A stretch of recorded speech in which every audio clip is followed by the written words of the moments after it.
Imaginez un réseau Internet mondial, sans câble, sans électricité, et vieux de 100 millions d'années. Ce que vous prenez pour une simple fourmilière est en réalité l'une des architectures les plus complexes de l'univers connu. Aujourd'hui, sur Monsieur Science Animax, on décrypte le secret du supercalculateur vivant.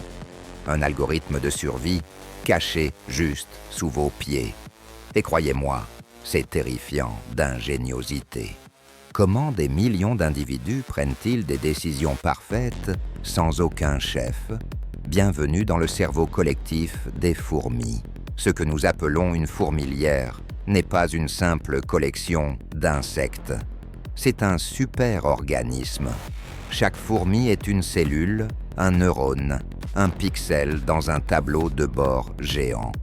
Ensemble, elles forment une entité unique, capable d'exploits que même nos technologies peinent à reproduire.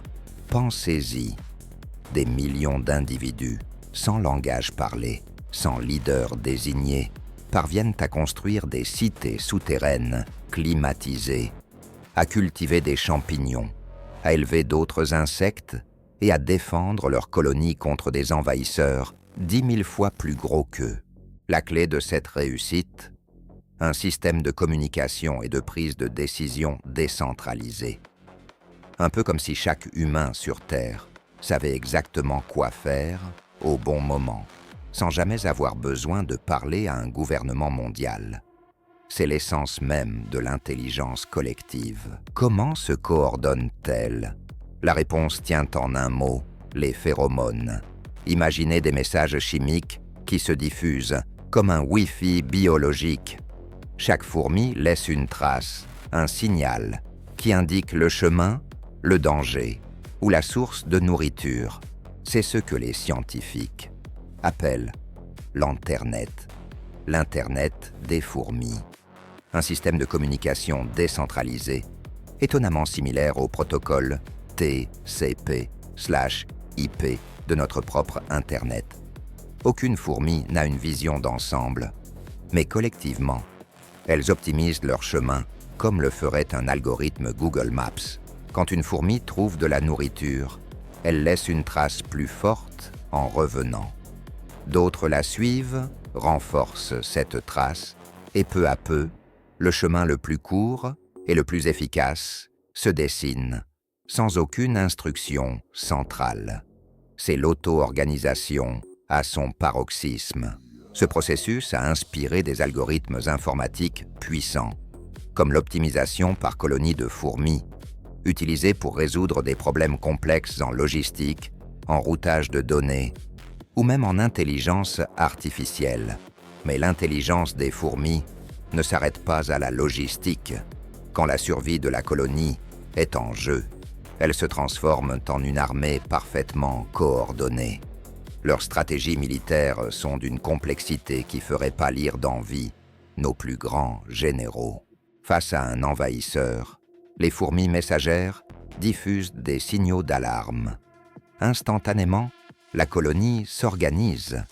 Les fourmis soldats, souvent plus grandes et avec des mandibules puissantes, se positionnent en première ligne. Les ouvrières protègent les larves et la reine, évacuant les éléments sensibles vers des refuges. Elles utilisent des techniques de guerre asymétrique, harcèlement, embuscade, formation de boucliers vivants, ou même des attaques suicides pour bloquer des passages. Certaines espèces sacrifient une partie de leurs troupes pour noyer l'ennemi dans une résine collante. C'est une abnégation totale pour le bien du collectif. C'est une preuve supplémentaire que le superorganisme fonctionne comme une entité unique, prête à tout pour sa survie, allant bien au-delà de l'instinct individuel. L'ingéniosité des fourmis ne fascine pas que les biologistes. Les ingénieurs, les informaticiens et même les roboticiens s'en inspirent pour créer les technologies de demain. C'est le cœur de la bionique. Imaginez des essaims de micro-robots autonomes, capables d'explorer des zones dangereuses, de construire des structures complexes sur Mars, ou de nettoyer des déversements toxiques sans aucune intervention humaine directe. C'est exactement le comportement des fourmis qui est copié. Les algorithmes inspirés des fourmis sont déjà utilisés pour optimiser le trafic routier dans nos villes, pour la gestion des entrepôts de géants de l'e-commerce comme Amazon, et même pour la conception de réseaux de communication plus robustes et efficaces. Leurs capacités de réparation et d'adaptation sont aussi une source d'études. Si une partie de la colonie est détruite, le superorganisme se réorganise et s'adapte en temps réel.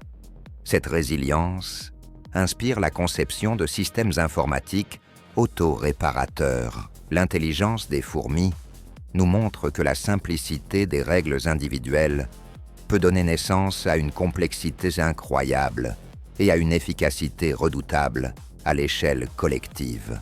La nature a des millions d'années d'avance sur nous en matière de deep learning. Elle nous prouve que la collaboration et la décentralisation sont peut-être les clés de notre propre avenir technologique. Un avenir où chaque entité, petite ou grande, contribue à un objectif commun, sans avoir besoin d'un chef.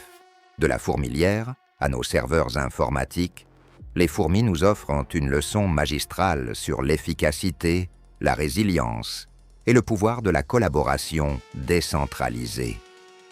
Elles sont un rappel constant que les solutions les plus complexes se cachent parfois dans les plus petites formes de vie. Leur secret n'est pas seulement biologique, il est algorithmique.